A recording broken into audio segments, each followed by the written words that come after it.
Hey, what's going on, everybody? Today, I want to tell you a quick little story about an HBCU, the historic Bethune Cookman University. And this story involves a what can be described as a predatory loan situation that Bethune Cookman had to enter into in order to finance their dorms. I'm going to read this to you, and then I'm going to give you a Dr. Boyce breakdown on what I'm hearing from this and what this says about the economic status of HBCUs. So we're going to talk about HBCUs and money right here on the Black Financial Channel. So buckle up your seatbelt, get comfortable. We're going to get started on the Black Financial Channel right now.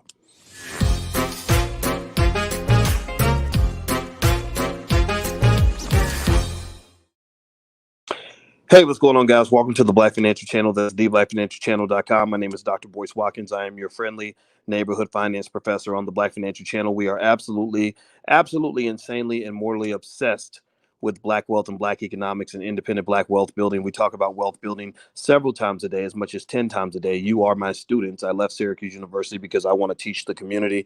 And the only thing I don't ask you, you don't have to be Black to be here. We don't discriminate against anybody. But one thing that we do ask is that you are B1. B1 means that we have to put ourselves at the top of the priority list.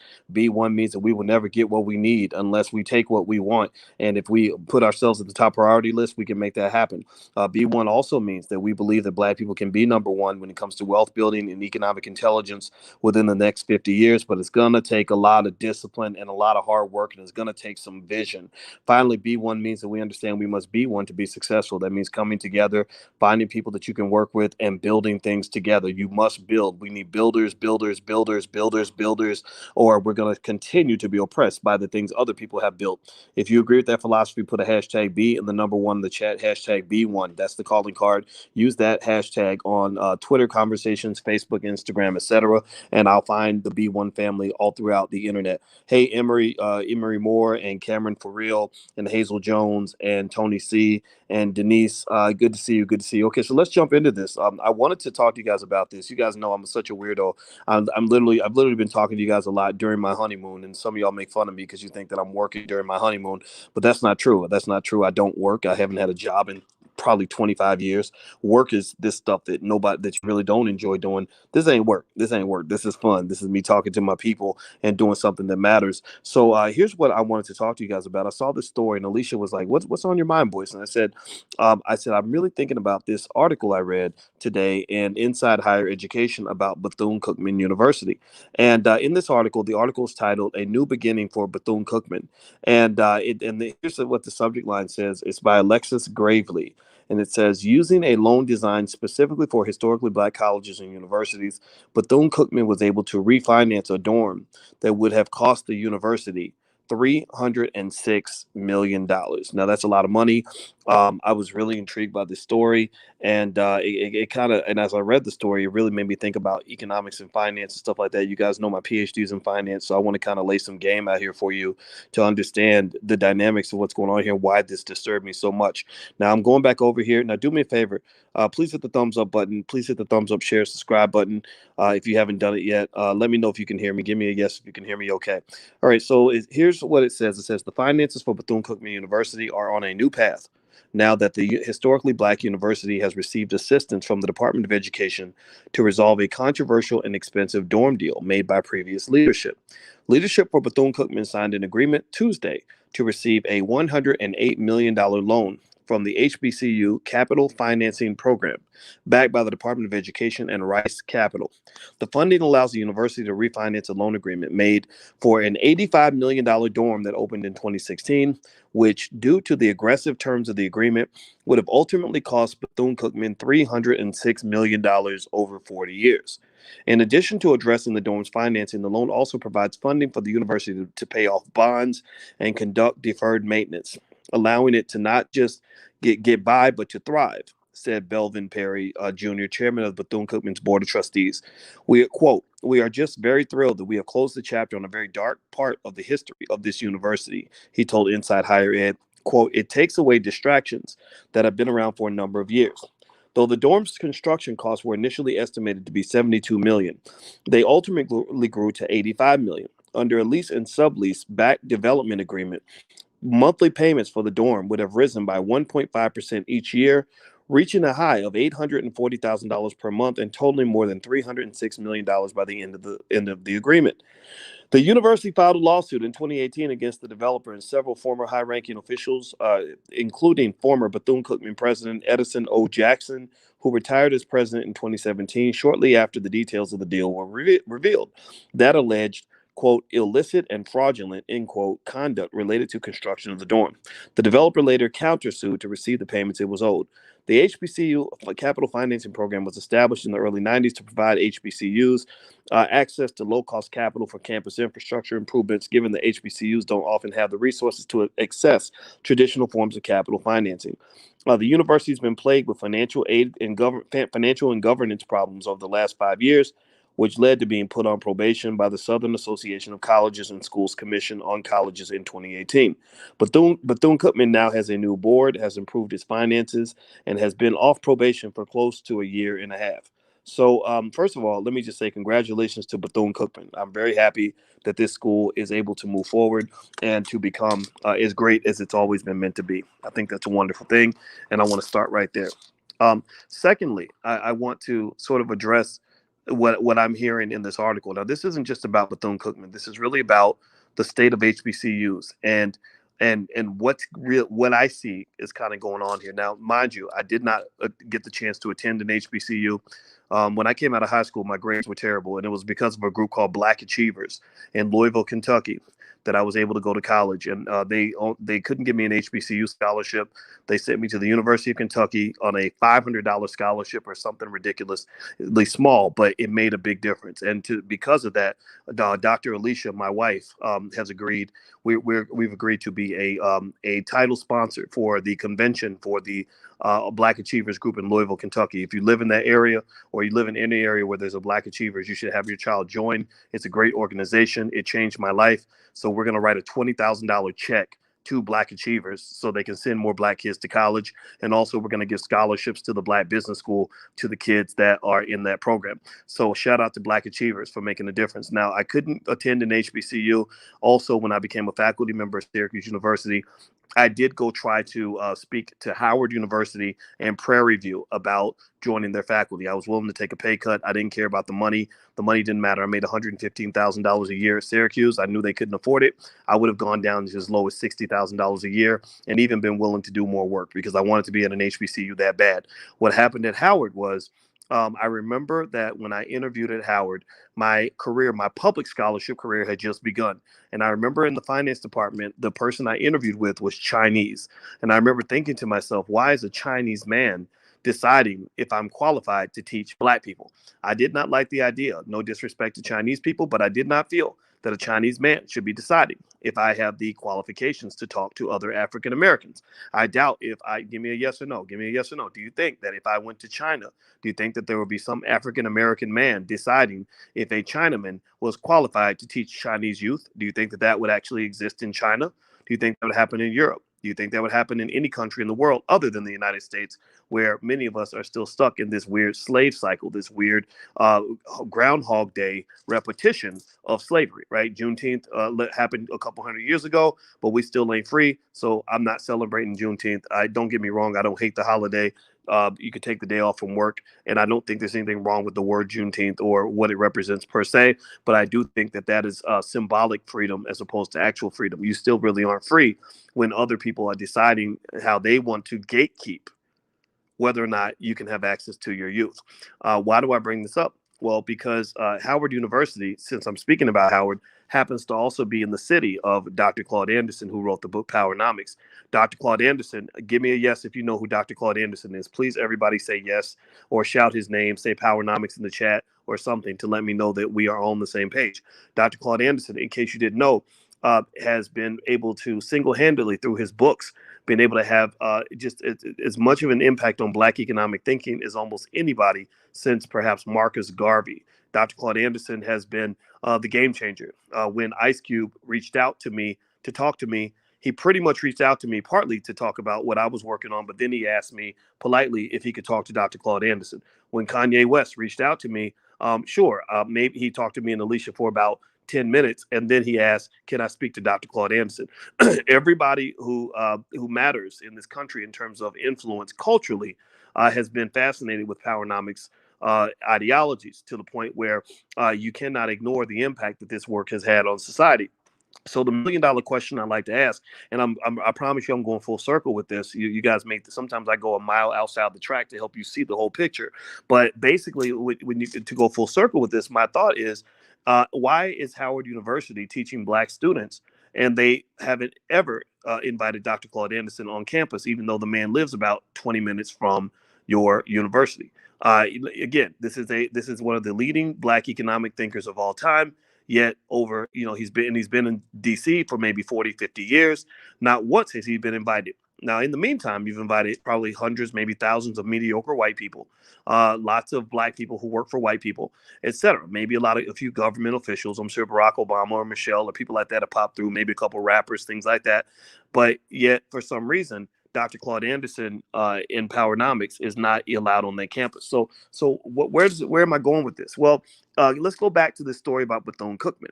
So Bethune Cookman was pretty much in a financial stranglehold due to accepting the terms of a predatory loan that was going to have them pay $300 million over 40 years for a dorm that was supposed to only cost $72 million, right? So that's what's that about almost 4.5 to about four to 4.5x, about 4 to 5 times more than the price of the dorm. Well, this is because a lot of the schools are very desperate. We know this, right? We know that the HBCUs, many of them, have been very desperate for money. And when you're desperate, sometimes you take on loans that you might not take on otherwise. I don't blame you for that. A lot of people take on predatory loans. I mean, one of the controversial aspects of closing down check cashing places or places that charge high interest rates is because the people that go to those places, they go there voluntarily because they don't have access to any other form of capital, right? My business, when our business started, Boyce Watkins Enterprises, we couldn't get a bank loan. Here I am. I had some money and I had, great business, but even for us, it was tough to get money. I know thousands of business owners. Give me a yes or no if you're a business owner and you've had a hell of a time getting access to capital. Just state a yes in the chat if you've ever tried to get money, funding for a business, funding to buy your first home, funding to buy anything other than a car or student loans. Two things that they will give you access to capital to obtain are cars and student loans. Those are the only two things that's very easy for you to get access to capital for. And those are two assets that are questionable in value. Cars decline in value. They are depreciating assets. That's not even a real asset, to be honest with you. And student loans are a questionable asset, not because going to college is stupid, but because going to college, half of all Black college graduates default on their student loans, which means that going to college actually worsened their credit score. It didn't improve their credit score. They're not in a better financial situation from going to college. They're in a worse financial situation. Now, this isn't true for everybody. Many of us benefited from going to college. I did. My wife did. Our kids are going to go to college. So this is not anti-college, but it is kind of anti-ignorance. It's anti-unconsciousness when it comes to money. We are pro financial consciousness. That means being conscious of every decision you make so that it puts you in the place you want to be. So with that being said, a lack of access to capital has really hammered a lot of HBCUs. A lack of access to capital it doesn't just hammer HBCUs, it hammers a lot of Black businesses. That's why, for example, when they show up and they tell you that they gave you a free holiday instead of reparations, you should turn that around and say, no, what we really need is we don't need more holidays. We don't need more symbolism. I don't want to ever hear you say one more time that Black Lives Matter. I already know that that's true. Do not say that to me because you're wasting my damn time. You need to say, look, we want our reparations check to the tune of about $14 trillion. That's what Bob Johnson, that's his number, and that's my number too, about 14 to 15 trillion. And you also need to tell them you need access to capital, some type of access. It doesn't, sure, grants are great. That's wonderful. But if you can't get grants, at least being able to get a loan makes a big difference because a lot of you in here may be renting apartments where you're paying more money for rent than it would cost you to pay a damn mortgage. Seriously, that makes no sense. How are you going to tell me that that I cannot afford a $1,200 mortgage when I've been paying $2,000 a month in rent for the last 10 years? I've been paying $2,000 a month in rent every month consistently on the clock, but you're telling me that I can't afford a $1,200 mortgage. That don't make no damn sense. That's crazy. So A lack of access to capital, it hammers the black community like crazy.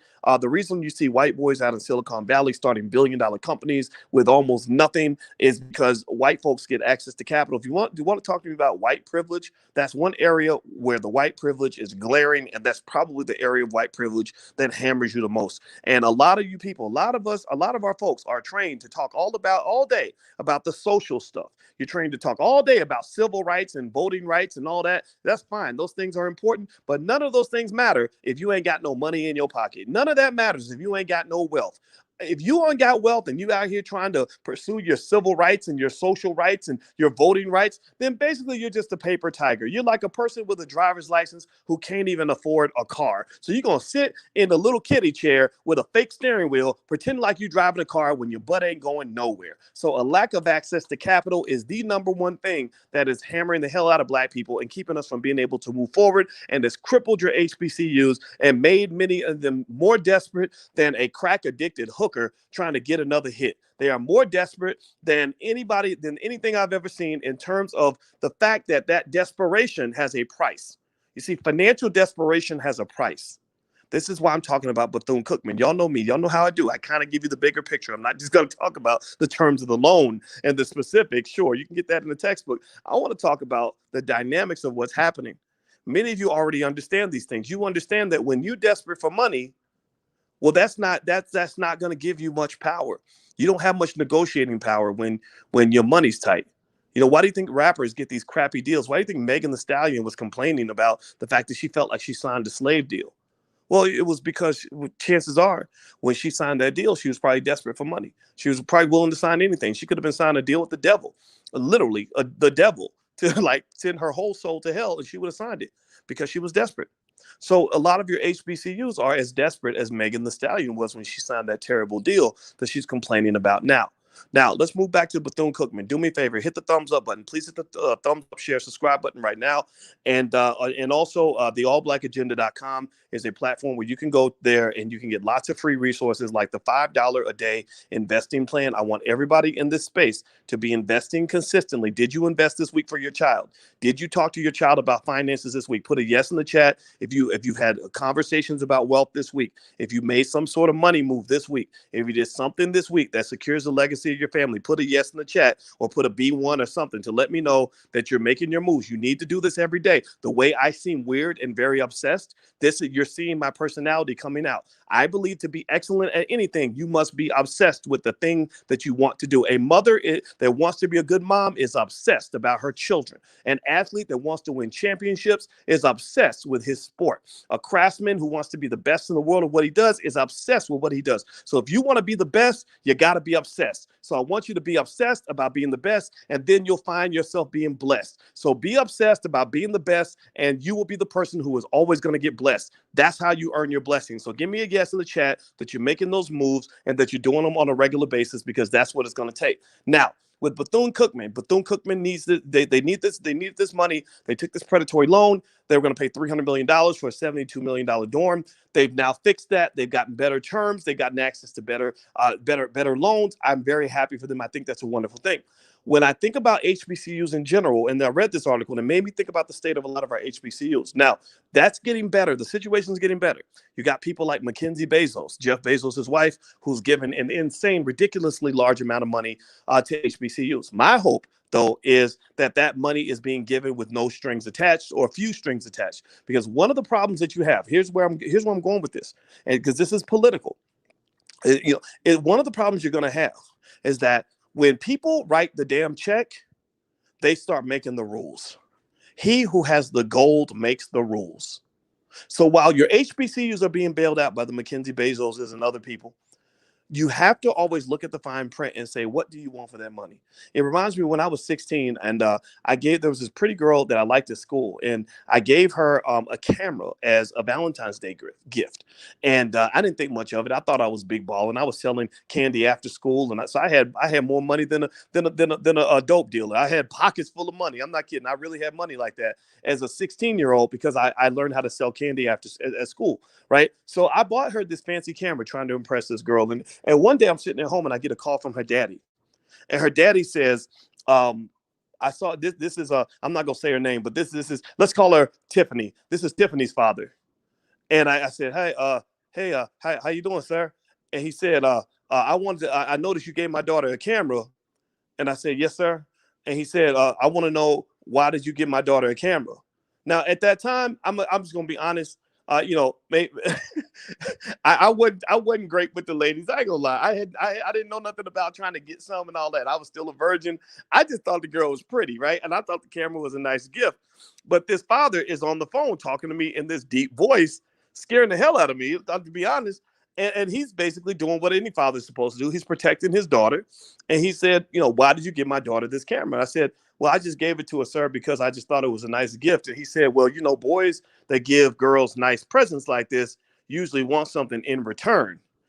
And I said, something in return? I was like, oh, no, sir. No, sir. That's not what. And he said, good. He said, now my daughter tomorrow, she's going to bring the camera back to school and she's going to give it right back to you. And that conversation I never forgot, because that's what a good father does. And that's intelligent of him to give that camera back, because he understands what that means. He understands that ain't nothing free in this world. Ain't nothing free in this world. Most of the time when somebody gives you something big that's expensive and fancy, they're going to expect something back. And one of the things that white people are extraordinarily good at, and I'm not talking about all white people, I'm talking about white America, this white supremacist slave holding society has always been very good at, is using money to achieve economic goals. And America isn't the only country that's good at that. China's extremely good at that. China plays powernomics better than any country on earth, which is why you better teach your grandkids Chinese, because they're going to be speaking Chinese all around the world in about 50 years. I guarantee it. I guarantee China will be owning every corner of the earth by the year 2050, 2060, because that's their 100-year plan. Y'all ain't got no plan. That's why if you ain't got a plan to be a player, then chances are somebody's planning to play you. You're gonna get played. So with that said, money typically comes with some sort of expectation. And when HBCUs are getting big, gigantic, big fat checks from people who don't quite understand people like you and I, right? They're not bad people. I mean, I think Jeff Bezos' wife is an absolute sweetheart for writing those big checks. Because God bless her. She's better than her husband. Her husband's not a bad guy. He's a genius, but he's probably a little more selfish. He ain't thinking about HBCUs. Mackenzie Bezos went and wrote massive checks, and I really do love her for it. But one of the things you must understand is that at some point, you better work to achieve your economic independence, because most of the time when people write checks that big, they expect some sort of cooperation in return. So what does that mean? Well, that means that, let's say Howard University decides to wake up and they realize that one of the great economic geniuses of all time, Dr. Claude Anderson, lives down the street. So they say, oh, well, we're going to bring Dr. Anderson in, to have him speak to the students about Black ownership and Black wealth and controlling our communities. And then somebody who's connected to Mackenzie Bezos gets the word that Dr. Anderson has said things that don't fit quite well in the mainstream media about the way whites have controlled and harmed Black people, or he said something that was controversial. Next thing you know, they're making a phone call to an administrator saying, you can't, if you invite this person to campus, we're going to cut your funding. Next thing you know, that's when the Negroes start getting squeamish. That's when they put their tail between their legs and they politely cancel the speech. I've seen the politics. I've seen how that works. I've had speeches canceled myself on me. I've said things publicly that caused somebody to say, we don't think we want to have Dr. Watkins come in this week. But the reason that it didn't bother me was because I was prepared for this. I understood many years ago that it is very difficult in this society for Black people to work to achieve true economic and political power without ruffling some feathers. I am not a believer on any level that the majority of white people will ever stand up and cheer and clap when Black people achieve real power in this country. I do not believe that they're going to cheer for you. I don't think they're necessarily always going to block you, but I don't think they're really going to cheer for you. And there's going to probably be a point where they're going to get downright offended. And when that day occurs, you better be ready to pay your own bills. That is what we refer to in the Black Business School as economic maturity. Economic maturity is when you know that you must pay the cost to be the boss. That sometimes paying your own bills and owning something that is small is better than being owned and being a part of something that is bigger and more powerful. That's why even when I walked away from very high paying jobs to start my little crappy business where I wasn't making any money at the time, I was gladly doing that because I said, you know what? I may not have money, but I have freedom, which is more valuable than money. So just understand, the big problem you have is that a lot of your HBCUs are financially incarcerated. They are locked up like inmates down at Pelican Bay because they can't do shit for the Black community that's serious and significant without having somebody get on the phone telling them what to do, or telling them who they need to vote for, or telling them what agenda they must pursue without there being significant financial consequence. Now, I'm not dissing them.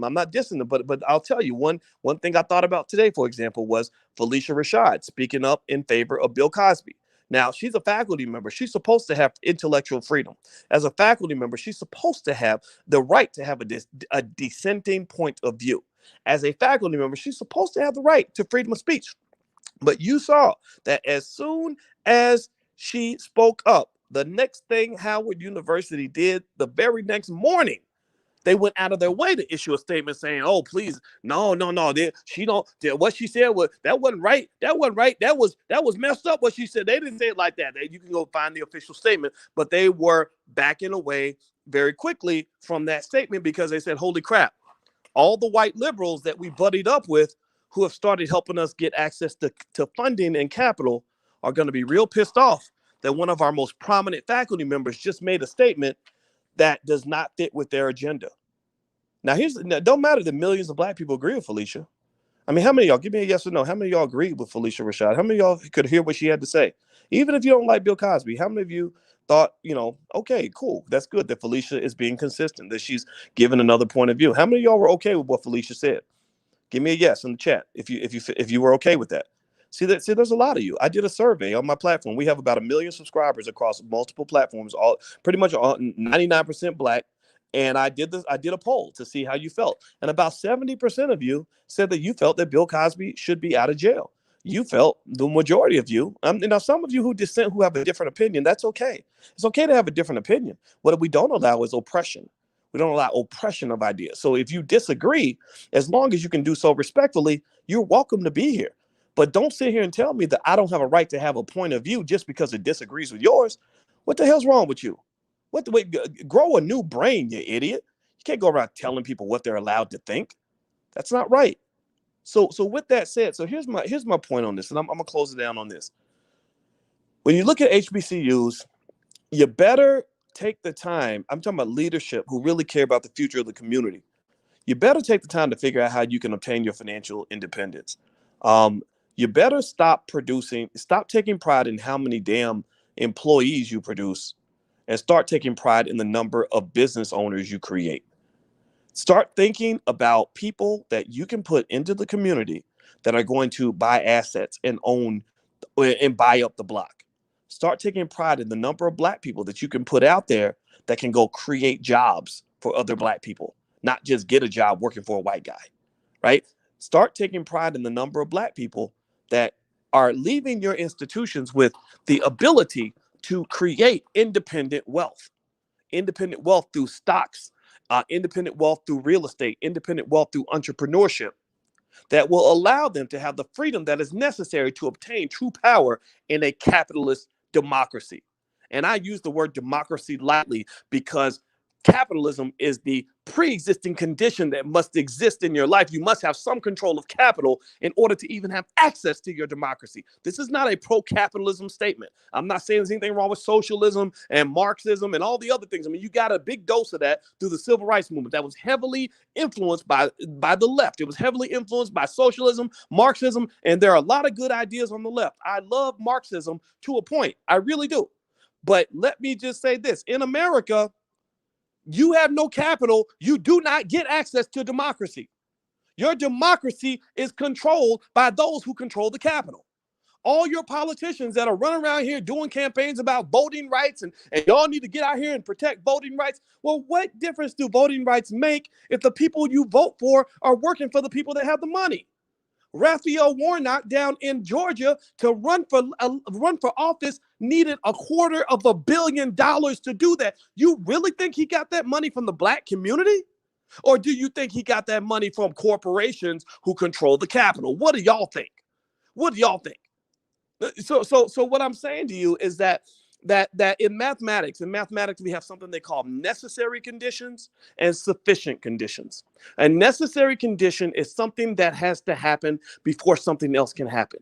A necessary condition is like saying, in order to go to second base, you got to go to first base first. You can't go straight to say, you can't run straight diagonally across the field and go to second base. You got to go to first, then you go to second.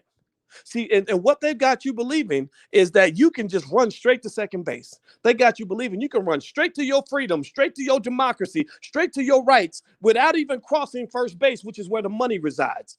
No, in this world, I'm giving it to you raw and giving it to you real. In this world, if you don't go to first base and pick up the money, then you cannot go to second base and pick up your freedom. So do not pass go. Do not collect $200 because first you got to go pay the cost to be the boss. If you do not pay the cost, then you will not be the boss and you won't even be the boss over your own life. Freedom is only accessible to communities that have capital. The Jewish community understands that extremely well, which is why they have about 1.5% to 2% of the population, but they control damn near a vast majority of the banks and media outlets that exist in this country.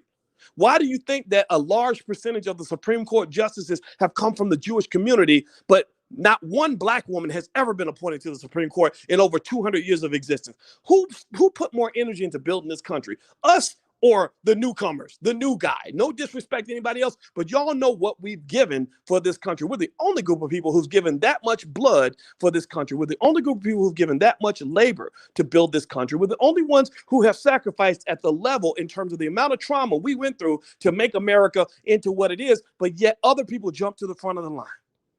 Why do you think that happens? Because they went to first base and picked up the motherfucking money. They went and picked up the money. They stopped and got their check, and then they went to this other second base place called freedom and democracy and all this other stuff. Y'all think y'all can go straight to freedom without picking up the money, and that's absolute nonsense. It does not work. The evidence is all around you. Every politician you've ever voted for has immediately damn near every one of them has immediately betrayed you as soon as they got into office, because the first thing they do is they pick up the phone calls from all the people who gave them the money to run. And that includes Barack Obama. So HBCUs, this is the message I would give to HBCUs. First of all, stop acting like Dr. Claude Anderson does not exist just because white people want you to ignore him. That's sick. This is a man among a few others. There are others out here, but this is a man who has solutions that you need. This is a man who has dedicated his life to black people. How dare you act like you don't know that he lives right down the street from Howard University? What the hell's wrong with you? Show some damn respect. I don't even like talking about Howard like this, but something is wrong when they act like they don't even see him. That's crazy to me. Number two, stop producing employees, start producing owners and builders and people that can go create wealth in this community. Now, I'm not saying, sure, you got your doctors, you got your lawyers, you got your dentists, but the part of the reason that you can't raise your own damn money is because you don't have a base of millionaires and billionaires coming out of the HBCUs that are writing checks that are big enough for you to have independent funding. You're not like Harvard and Yale, where they've got a roster of probably 70, 80, 100 billionaires that will write massive checks like that. That you need a new dorm, they write a check like that. You need a new faculty chair, they'll write a check like that. You want to build a new computing center, they'll write a check like that. They have a Rolodex full of graduates and alums with big bank that they can easily access that will write a check for anything you're trying to do. HBCUs have a bunch of people who are employees who are buried in student loan debt. I'm a vice president at Goldman Sachs, but because I bought a Ferrari, and I never learned to start my own business, and I don't my wife and I are underwater in debt. We have $250,000 in student loan debt, but we live in a nice house in DC, and it's a pretty house, but we can't pay for it anymore because I'm afraid of losing my job at Morgan Stanley. So I know that you have this whole black issue, but I can't really touch that because I get in trouble with my boss, right? Some of your most powerful graduates. Now, I'm not making fun of all of them. I'm certainly not making fun of people that had the opportunity to go to an HBCU. I told you guys I wanted to go to one, I couldn't. But what I'm saying to you is there ain't no real power in employees. Employees don't fund Yale and Harvard University. The people who get jobs working for white people are not the ones who are going to liberate the black community. They can't create job. They can barely create a job for themselves. How are they going to create a job for 10,000 other black people? You got to start thinking big. You got to start learning how to play above the rim. And I'm gonna tell you, I go back to the fact that Alicia and I are going to sponsor the next convention, or the next conference, or I'm sorry, it's an annual banquet that the Black Achievers have in Louisville, Kentucky. The Black Achievers out of Louisville were the first people to ever give me a scholarship, and they gave me a chance to go to college when nobody else would. The reason I can write a big check to them is because I own a business. Business owners can write big checks. Employees have a much harder time doing so. So I just will tell you, if you want your HBCUs to be great again, you have to put as much energy into creating owners, builders, and entrepreneurs as you put into creating more employees who are simply going to give their greatest talents and all their black excellence over to white people. But again, I say this with complete respect to those of you who went to HBCUs. This is not a diss at all. This is just me telling you that if they don't achieve economic independence, then unfortunately many of them will be absolutely neutered when it comes to doing the hard work necessary to elevate and build the black community. So that's it. That's all I got to say. I got to go. I'm on my honeymoon, got to go spend time with my wife. I hope this conversation helps you. Please hit the thumbs up button, share, subscribe button if you haven't done that yet. And also, if you want to go check out the Black Business School, feel free to go to theblackbusinessschool.com. We do have an institution and a university. We have 140,000 students worldwide. Many of them don't pay a nickel. So feel free to go to theblackbusinessschool.com. We have people right there that can talk to you about whatever you're trying to do. And we focus heavily on what we believe to be the black core of three. The black core of three is that we believe black people should educate our own children, create our own jobs, and support black-owned businesses. If we do those three things, then within the next 50 years, there will be a segment of the black community, mostly from the B1 community, who will have a net worth that is higher on average than white people in America. I believe that we can become in our community what the Jewish community has been for everybody else. But you must embrace those principles. You must do it every day. You must pay it forward. You must walk away from the culture of instant gratification and ignorance that is destroying our people. You must become an absolute soldier when it comes to thinking outside the box and making the investments necessary to put your children ahead of the curve. I hope that makes sense. Give me a yes in the chat if you get what I'm saying. I'm going to go. I've talked to you guys for 37 minutes and 31 seconds. I'm about to go spend time with my wife. I love you. I'll see you soon. Please have a great day. Hit the thumbs up button on your way out. Talk to you later. Peace.